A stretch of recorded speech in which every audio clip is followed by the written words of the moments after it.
தக்குவா என்பது ஆடை அல்ல, தக்குவா என்பது இந்த மொழிகள் அல்ல, தக்குவா என்பது ஹிஜாப் அல்ல, தக்குவா என்பது பேச்சல்ல.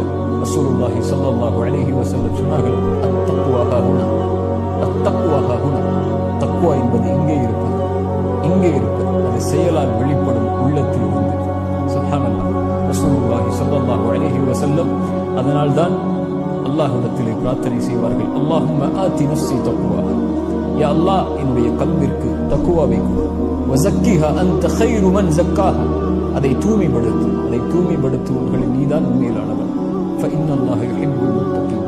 இந்த தக்குவாவை சுமந்தால் அறிந்து கொள்ளுங்கள், அல்லாஹ் உங்களை நேசிக்கிறான், அல்லாஹ் உங்களை விரும்புகிறான், அல்லாஹ் உங்களோடு தான் இருப்பான்.